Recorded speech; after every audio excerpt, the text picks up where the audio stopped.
Hey, it's me, Travis, your host. I'm doing my own pitch. How lame is that?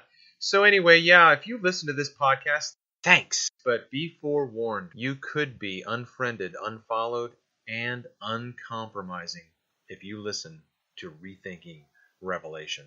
What? Are you kidding? We got us an awesome podcast here.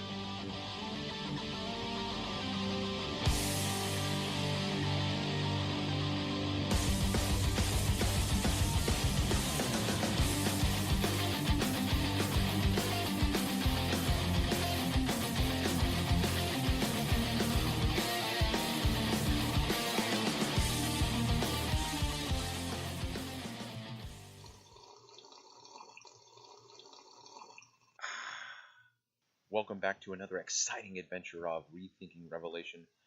I'm your host, Travis Finley. This is episode 73. Today's guest interview is with someone whom I've never met, but we are Facebook friends. Isn't that special? Facebook friends. His name is Tom Hamilton, or he goes by Seraphim, or if you're really close, Sero. And I have been impressed with Sero for quite some time, even though he's 20 years my junior. He has got a tremendous insight into biblical interpretation, and so we're going to have discussion about that today in the episode. What else am I going to say?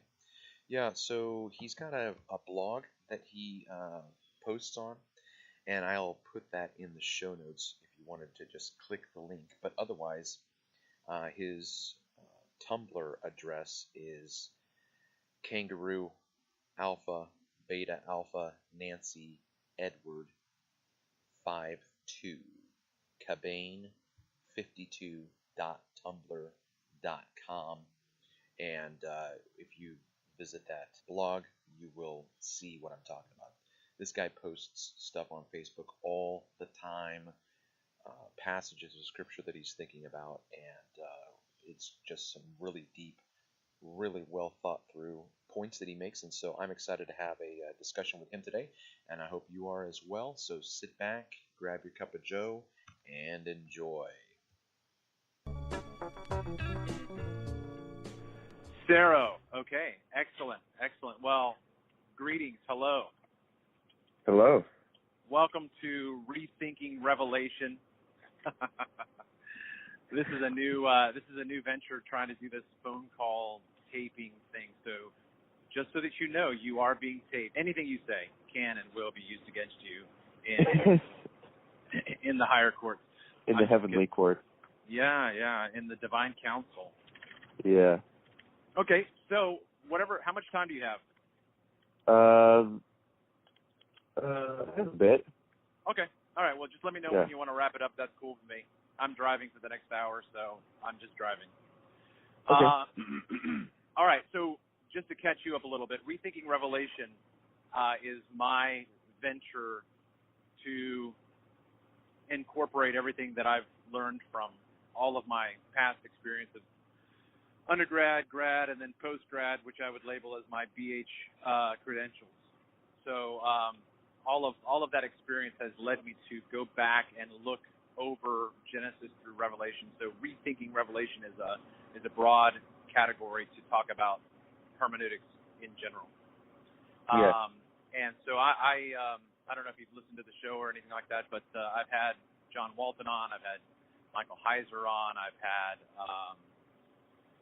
Seth Costell. I don't know if you've read his book, Adam as Israel, and then he's got an e-book out. Yeah. It's a lovely book. He's got a new book. Yeah, Reading Moses, Seeing Jesus. Reading Moses, Seeing Jesus. Yeah, and then it's something like the purpose for Torah in the coming of the Messiah or something like that. Oh, wow, okay. Seth Costell is absolutely a treat and a delight to interview and talk with. He's just absolutely fantastic. I am not going to name names, but I will tell you that previous guests that have the credentials, when I was done, I felt like, I really got the sense that I was supposed to prostrate myself and kiss their feet. And Seth Postell does not come across that way at all. He's just absolutely delightful. So I'm excited. He's willing to come back on in September, and so, man, that's going to be a good interview again. Oh, that's great. Yeah. So basically, I don't have anything planned off the top of my head except for us to maybe talk about Rethinking Revelation. And I like to kind of give you the platform and let you riff a little bit about where you're at. Why don't you tell our audience who you are and what you're up to? I'm Seraphim Hamilton. My legal name is Thomas. I start a master's in early Christian studies at Notre Dame in a few days. So I've been into this kind of stuff since I was 14. I got interested in Christian apologetics. From there, I eventually discovered Eastern Orthodoxy. I was received into the Orthodox Church about 7 years ago, but I continued to be very interested in biblical studies. So I read N.T. Wright, who was very helpful in reading Paul, but also in getting into the relation of the New Testament to the Old Testament and starting to think about the theology of the whole Bible in a serious way. And then from there, around 2014, I found the works of James Jordan and the Biblical Horizons people, and that was life-changing for me. To say the least. Yeah. Let me stop you real quick. Let me stop you real quick for a little bit of a station identification, because I realize that I abbreviate when I say BH. And so my audience, I've never actually explained myself. BH is the reference to Biblical Horizons. I have referred to James Jordan and Peter Leithart in previous episodes, so just merge all of those things together. That's what Sarah and I are talking about. Go for it. So back to you, Sarah. So when I discovered their work, it was life-changing because the amount of attention they paid to the whole Bible. And that means extensive commentaries on very obscure passages of the Old Testament, like the dietary code of the Old Testament, a verse-by-verse analysis of that. But it wasn't mundane. It examined the relation of all this stuff to the rest of the Old Testament and to the New Testament, so that it all seemed to finally fit together in a very precise way. Before I found Biblical Horizons, I was conservative in my Christian theology, but I was a theistic evolutionist. I didn't believe in the biblical chronology, and within 6 months, my views on that have been fundamentally transformed, in large part because of Jordan's. That's just a taste of the kind of impact his writings had on me. So from there, I've continued to read Biblical Horizons stuff and other biblical studies, and just engage with the broader Christian tradition, but especially as an Orthodox Christian with Orthodox theology, to see how the Bible and Orthodox theology really connect. All right, so let's do that a little bit. Let's talk about Pete Enns and John Walton and the BioLogos group, and talk about how Jordan's influence brought you back to more of a conservative approach. Yeah, well, Pete Enns, I'd read his book, Inspiration and Incarnation, which if you or your viewers haven't read it, it's not the same kind of stuff he's saying these days. Because these days, Pete Enns is just outright denying the virgin birth and saying that the Bible really was not inspired in any more sense than Homer's Iliad was inspired. It's just, God's general providence which brought these texts together, which in some ways speak to the church. Back when he wrote Inspiration and Incarnation, it was more, well, maybe he did believe what he believes today, but he was not saying it as clearly, but it wasn't saying stuff like that. It was more just God accommodates himself to ancient Near Eastern worldviews, and on account of that accommodation, we can't take Genesis 1-11 historically, because this is just an accommodation to other ancient Near Eastern myths. Walton It's kind of the same thing, though he's more conservative than Pete Enns. Walton wants to say that Genesis 1 is an account of the functional creation of the world, but not the material creation of the world, and that the real point of Genesis 1 is the construction of a temple, because other Near Eastern temples were associated with the number 7 and so on and so forth. My reading of Jordan had a big impact on me because one of the points that he made was that literary beauty and literary symbolism do not undermine the historical aspect of the text. So the example he uses all the time is that in John 20, you have Mary Magdalene at the tomb, and she's weeping, and inside the tomb there are 2 angels, one sitting on either side of Jesus' burial stone. And Jordan says, well, this is clearly a picture of the Lord God sitting on the mercy seat in the Holy of Holies with 2 angels sitting on either side of him, and in fact John is filled with that kind of tabernacle symbolism. But just because that's true, that doesn't mean that this didn't really happen, that there wasn't a real Mary Magdalene who was standing there and saw 2 angels.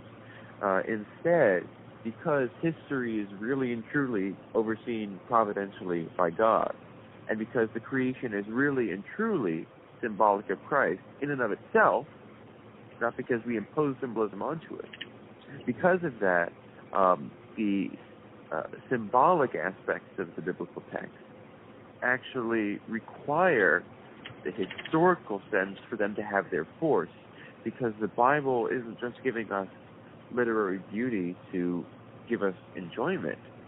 It's giving it to us in order to teach us truth about the way that the world and history really is. That was so crucial, and that undermined what I had been saying about Genesis 1 to 11 for a long time, which is that these are literarily designed texts. They're filled with theology. Genesis 1 teaches us the world is a temple, and that's what we're supposed to get out of it. We're not supposed to get out of it that it's a 6-day creation. I do believe that it is teaching the world is a temple, but I believe that it's teaching us the world is a temple by telling us how God really created it. And then there was one other thing I discovered around this time, which is that it's really crucial for the hermeneutic of Pete Enns and John Walton to point to Near Eastern parallels to certain features of the biblical history and the biblical text. Now, Pete Enns will say that God is just accommodating himself to us, and the author of Genesis 1 to 11 was writing a theological polemic. He was taking features of those stories and just transforming them into a more theologically orthodox, monotheistic direction. But you have stories like Genesis 2 to 3 in the Near East. You've got stories with a snake and a tree of life. There's something like that in the Epic of Gilgamesh. You have stories in the Near East of a global flood. Now, what I discovered was that stories corresponding to Genesis 1 to 11 are not just found in the ancient Near East. They are found all over the planet.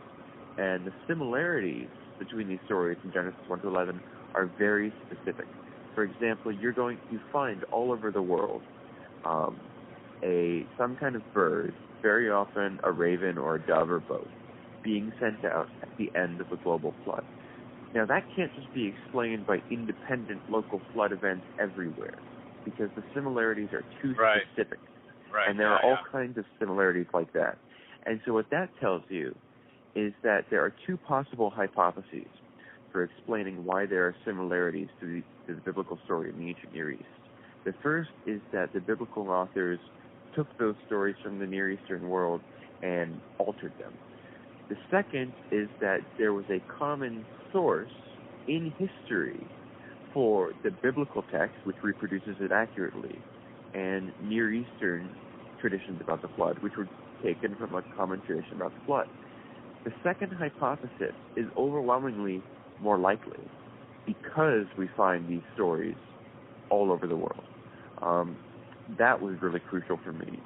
And then when you so also let me stop you and kind of do a little reverse deconstructionism and say that what you're saying is, rather than the Bible looking at 50 different sources and saying, okay, I'm going to compile my own story, taking bits and pieces from each of these 50 different sources, rather the opposite is true, and you're going to say or suggest that there is one single event in history, and these other cultures incorporated that into their cosmology in some fashion. So you're saying the opposite is true. Rather than ends, you're going to argue along those lines. Is that correct? Would you say? Oh, yeah. Yeah, there's right. if these events really happened, and on my view and the traditional view, no matter where you go in the world, everybody's a descendant of Noah. There are going to be these traditions which get passed down. And then the final thing I wanted to say along these lines is that when you read John Walton, and, I don't want to just rag on John Walton. He's written some interesting stuff, which I've appreciated. But when you read John Walton and the way he talks about temple and tabernacle and priests in ancient Israel in the Old Testament, you get the sense that he thinks, and he probably does think, that these are features of a Near Eastern kind of religious worldview, right? There are temples and there are priests and there are sacrifices, and God accommodated himself to that and said, okay, you're going to have temples and priests and sacrifices in order to make sense to the world of the ancient Israelites. That's a very common view I've found. This is something that Pete Enns says as well, that this is one of the similarities between the Old Testament and the Near Eastern world, which needs to be explained, that they have temples and priests and sacrifice. But, that stuff is all over the planet. You go to Mesoamerica, you're going to find the same stuff. There were temples and there were priests and there were sacrifices. South America. It's everywhere. And that's what you mean. That's what you mean by Mesoamerica. You're talking South America. No, I mean Mexico and Central America. Mesoamerica. Okay. Yeah. But yeah, and the reason that's true, I believe, is because the Noahic Covenant was not just a covenant of common grace. It was a covenant of relationship with God, with Noah, and through Noah to the whole creation. And the terms of that covenant you can see in Genesis 9, because the first thing Noah does is he offers sacrifice, and then God exalts him as king and gives him authority to carry out the death penalty. So all over the world, you're going to find that these Gentiles, it is their civil magistrate, their king, who is also the head of the religious cult, who is also their high priest. And I think that's a feature of the Noahic Covenant. But, yeah, my point is that, as Peter Leithart says, you want the text to absorb the world, not the world to absorb the text. And after reading Jordan and Leithart and other Biblical Horizons guys and looking at Jordan's 500 pages on biblical chronology, it was a world-transforming experience. Jordan's I guess, most famous or most popular book, Through New Eyes. That is really what it was like for me. It was a world. It changed the way I see everything. So I owe a lot to that stuff. I came upon James Jordan back in 2004 through Peter Leithart's book, House for My Name, and I look down at all of these footnotes, and it's always James Jordan. I'm like, who's this guy, James Jordan? Who is this guy? Yeah. I then stumbled upon Greg Strawbridge's magnum opus of MP3 or wordmp3.com. Oh, yeah, And at the end of 2004, he was doing a clearance blowout sale, and I got everything up to that point, up to 2004. I got everything on DVD for $150. Wow.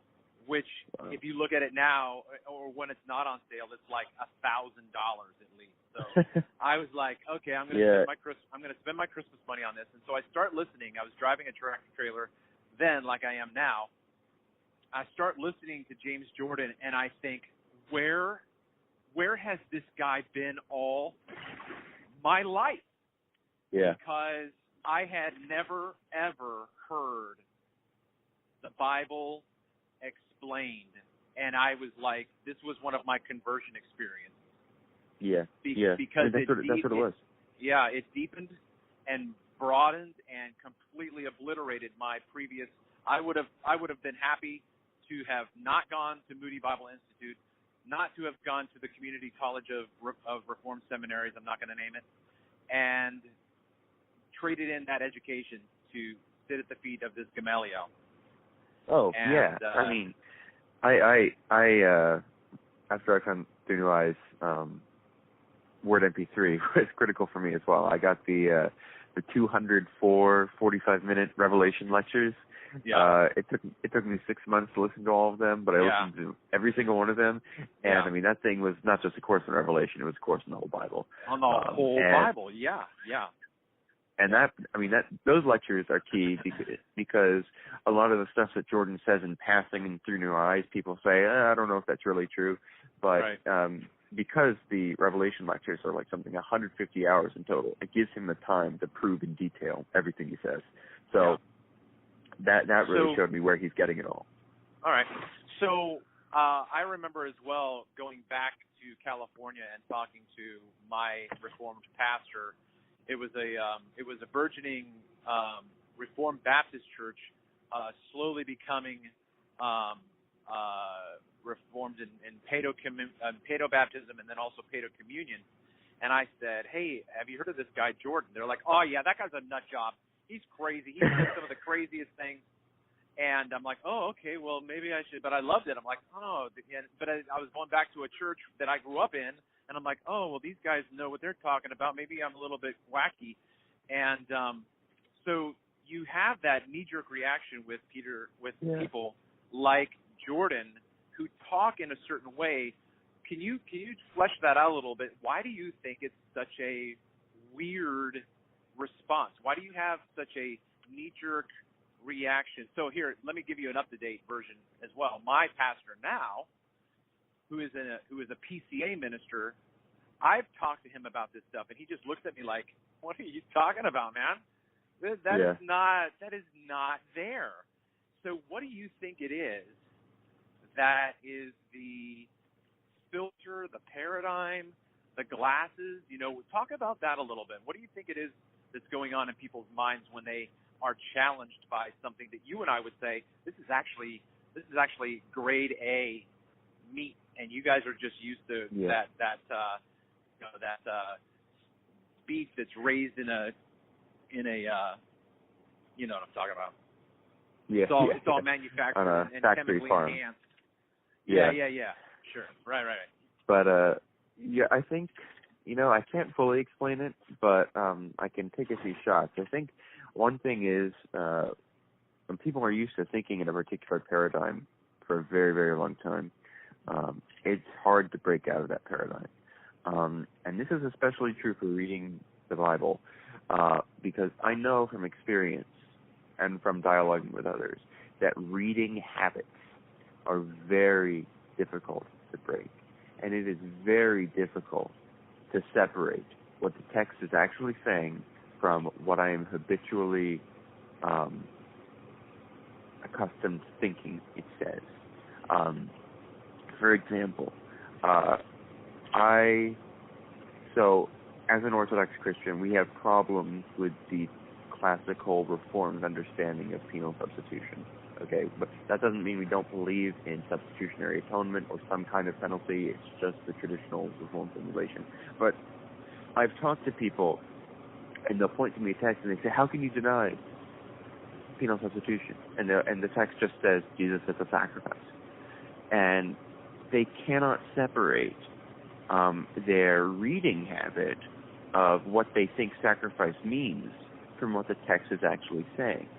And I think that comes into play with Jordan, is that people are accustomed to reading the text a certain way. Jordan comes in and he's reading it a totally different way, and they read the text and they say, "Well, I don't see that there. He must be making it up." It's a kind of intellectual solipsism. They can't understand and some of them aren't very interested in understanding how anybody in the world could ever think any differently than they do, and if someone does think differently, they must be deluded. Second is Jordan. Can I stop you for a moment? Yeah. I only want to stop you for a moment because we are going to be coming upon the Bermuda Triangle of New Jersey right now as I cross over the Delaware Memorial Bridge. And so we're going to break up a bit as we're going along. We're going to break up. Let me call you back in a couple of minutes once I'm through this Bermuda Triangle. Is that cool? Okay, that's cool. All right. So keep your second point in mind, and we'll pick up there when I call you back. Okay. Bye. Thanks, Cyril. Okay.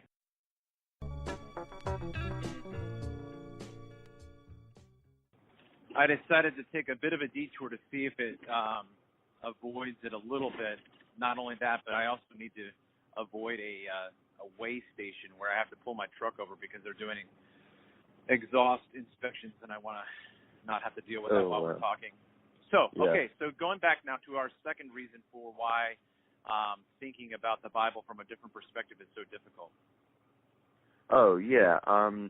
The other thing is that I know, so I have put a lot of people onto Jordan, but Jordan often will say something without explaining where he's getting it from or his exact process of reasoning. I know from experience that there have been lots of instances where I've read something from him and I've been skeptical of it, but then when I've been reading the Bible on my own, I say, oh, well, that's where he got it. And so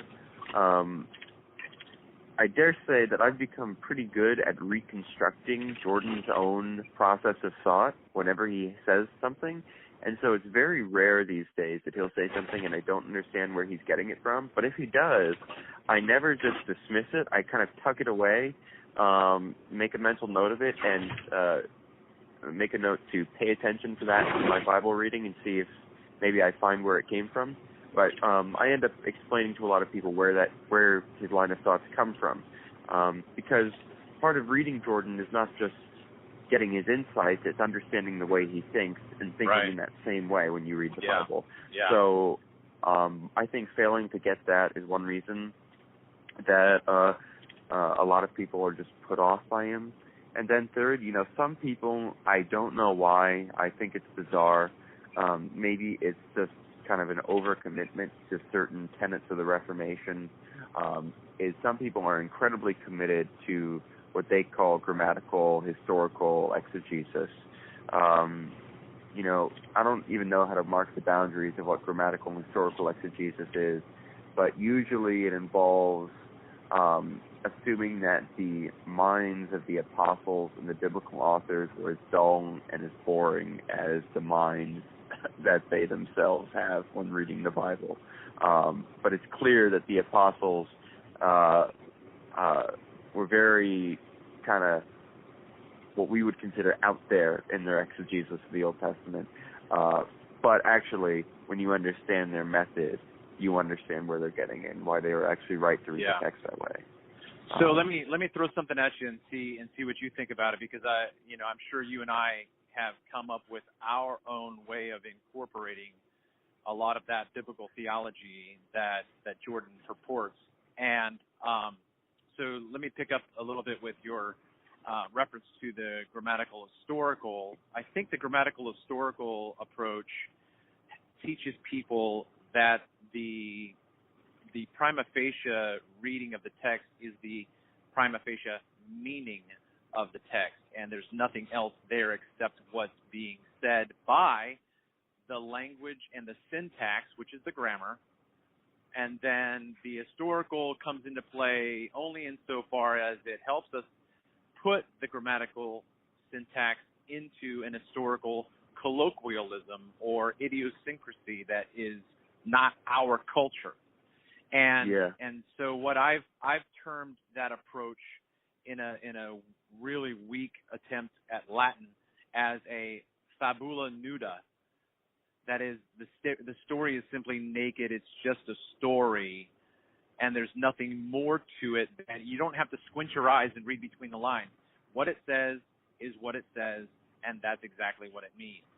And so Yeah. what I hear you saying is that Jordan says, no, we really need to understand the theology that lies behind what the authors are saying. Or, like you just said, when the apostles do some weird hermeneutical thing that doesn't fit the grammatical historical approach, but they're the apostles, well, that's just them. They can get away with that. They're the apostles, and they break the you know, they're the exception to the rule, so to speak. Yeah. Now, you know, I think that part of this is, like, take the commandment, don't boil a kid in its mother's milk. Grammatically, historically, we say, what is being said? Well, in ancient Israel, don't boil your kid in a mother's milk. But the fundamental question that we want to go beyond is, why is this being said? Why are we being told this? And, you know, for those who say, well, there is no why, it's just this is what it is and that's it, and let's move on. Well, the Apostle Paul said, all Scripture is given by the inspiration of God and is profitable for teaching. So there is always a why, and it always relates ultimately to the revelation Christ wanted to give his church. yeah, so here, how about this? You get someone who is not very well versed in the Bible, and they perhaps come across this obscure reference that you just gave. But in their mind, our language today, I've never been to a farm, so I don't even know that a kid is the offspring of a goat. I'm like thinking, these guys were cannibals? They boiled their own children in milk? Yeah. So, yeah. no, you know, so now we've got to do the grammatical historical, which then shows us, no. This is talking about taking an animal, which is the offspring of its parent. A kid is a goat, and in the ancient Near East or whatever have you, the Fertile Crescent, you know, they often maybe boiled up the milk and threw their kid in, and God says don't do that. But it's more than just that simple prohibition. You're saying. Well, I mean, it's interesting. I mean, it's funny because in English, originally calling human children kids was slang because that's what it right. It was a goat offspring. But it's interesting because that commandment is used in Lamentations to describe what the women of ancient Israel do to their own children when Babylon comes against the city. And so in the Bible, a kid, meaning the offspring of a goat, actually is a symbol of human children. And it's this commandment, I mean, why would anybody, I mean, some scholars have tried to say, well, this is a Canaanite ritual, but the evidence for that is really quite marginal. And I would say most scholars don't agree with that at all. But I mean, what's the reason that we're being told this? It has a deeper symbolic role in the theology of Exodus and in the whole Bible, and we can see that by how the prophets use this text. Yeah. And funnily enough, I had a Mennonite truck driver where I started my first trucking job in Pennsylvania, and he refused to call his children kids because of that very reason. It's because it's a reference to a negative connotation that his children were goats. You know, that they were rambunctious or wild or incalcitrant or something. So he would not refer. He wouldn't say, "Hey, yeah, my kids are playing outside." He would say, "My children." Yeah. Funny. Yeah. Okay, so let's pick up with something that I thought of that I hadn't put together before, but you said it and it made me think about it. Okay, so when you talk about the global flood being a singular event upon which all other cultures base their adaptation or corruption, if you will, and we go back to John Walton's argument of Genesis 1 being a temple text, and you said, because there are other cultures who have temple texts as well with references to 7, yes? Yeah. Okay. Would that fit the same paradigm? Because we would argue that 7 is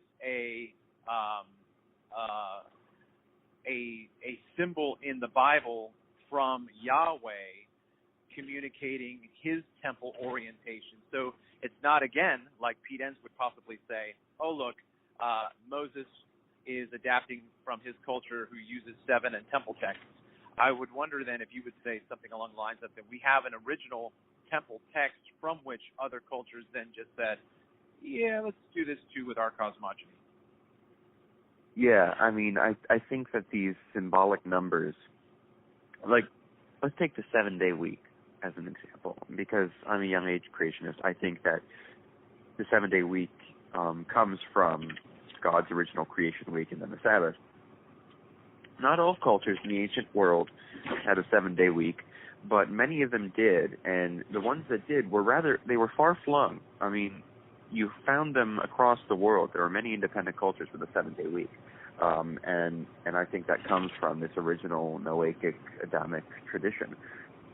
So another interesting thing, and actually, if you want to read good scholars on this, obviously you have to read them with caution. It's the Mormons, because the Mormons are pretty good at showing connections between ancient America and the biblical worldview. Now, they think that's because the Nephites and the Lamanites came over and established the Hebrew civilization in the Americas, as recorded in the Book of Mormon. I would just say, no, this is just another example of how the Adamic Noahic tradition is manifested in one part of the world. But the temples in ancient Mesoamerica, the relative dimensions of those temples is very, very close to the dimensions of biblical temples. And their structure is in many respects very similar. So you have kind of very specific numerical revelation that comes, I believe, from Adam to Noah to all the descendants of Noah, popping up across the world, not just in the Near East. So one of the things that I've thought about, too, that I don't think I would have come to this conclusion, or at least maybe this adaptation, if I hadn't come across Biblical Horizons, and that is that I think most evangelicalism, if you were to have a Sunday school class and talk about biblical numbers, and you ask that class, okay, so what does the number 7 represent? I think that most people, the knee-jerk action is the number of perfection. It's God, it's God's number. It's the number of perfection. Based on BH influence, I now in my podcasts refer to the number 7 as the number of creation. Mm-hmm. Yeah. It's not the number of perfection. Now, can we maybe deal with that nuance? Sure.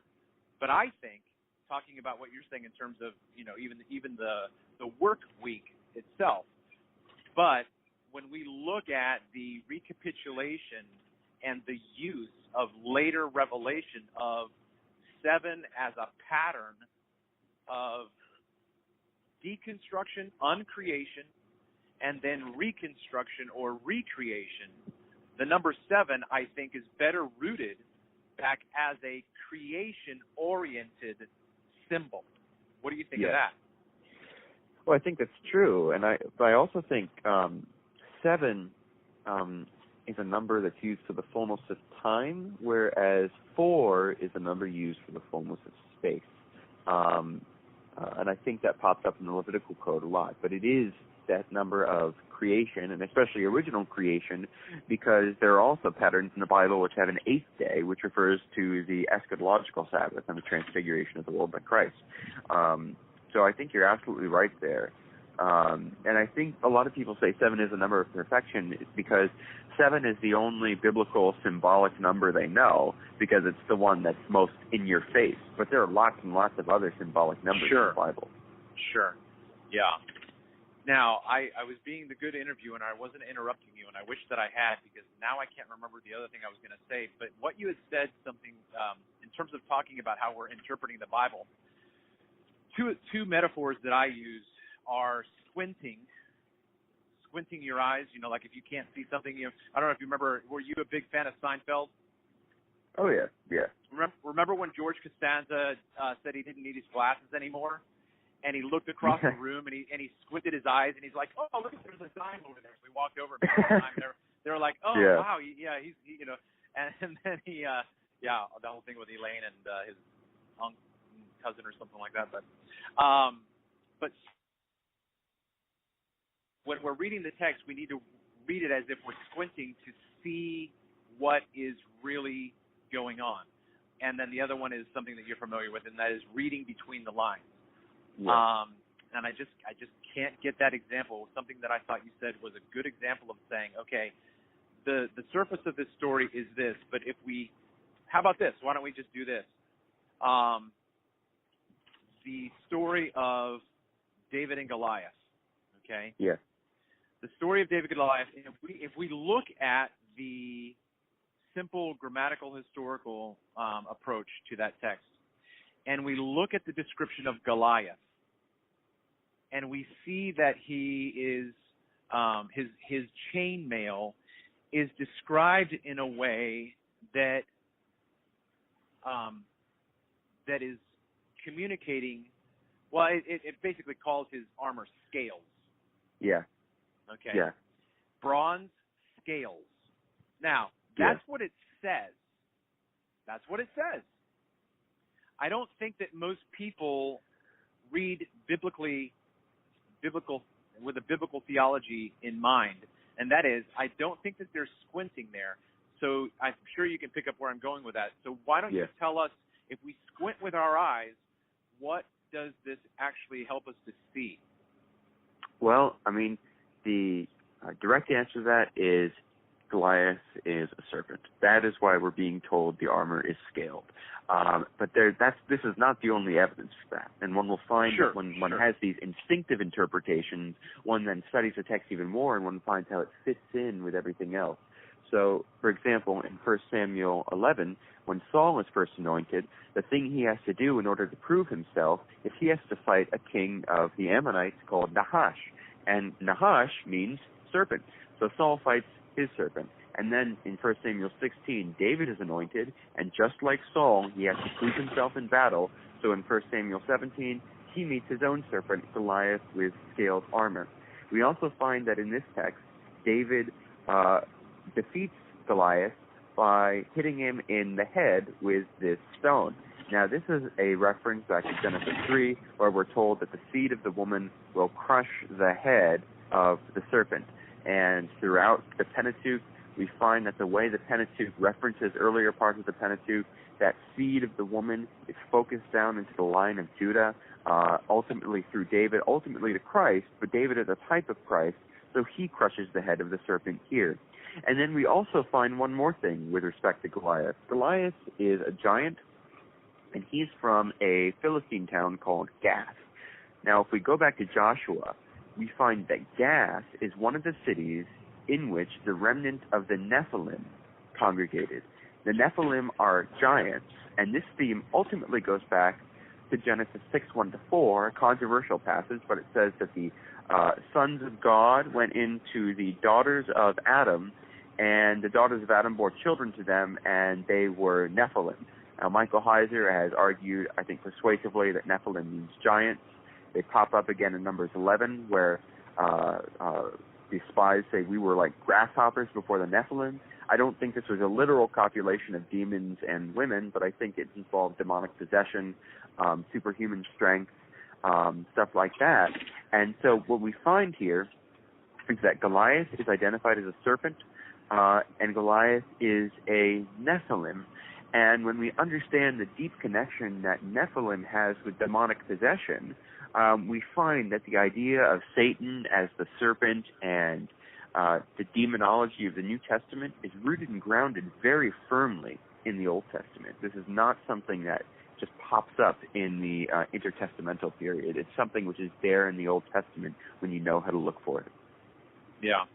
And this is going to be a good place for us to wrap up, because I'm coming to my warehouse and I got to get out and do all this kind of shenanigans. But let me say one last thing and just get you to maybe wrap up with your thoughts.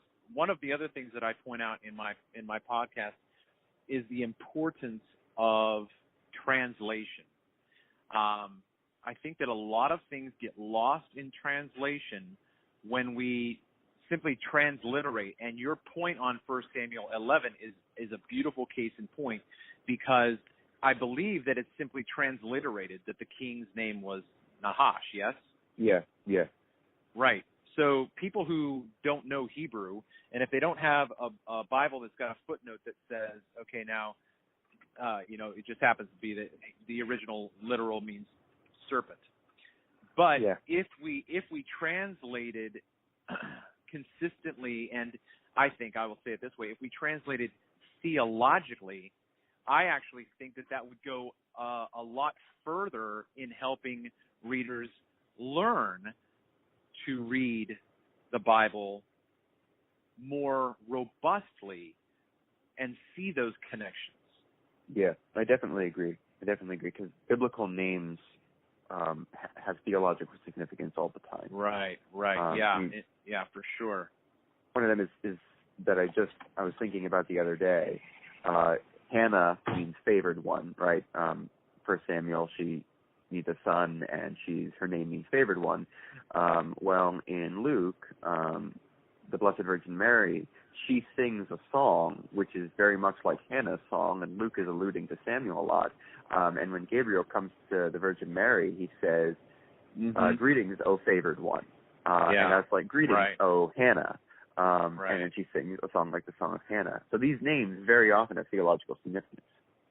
Yeah, for sure.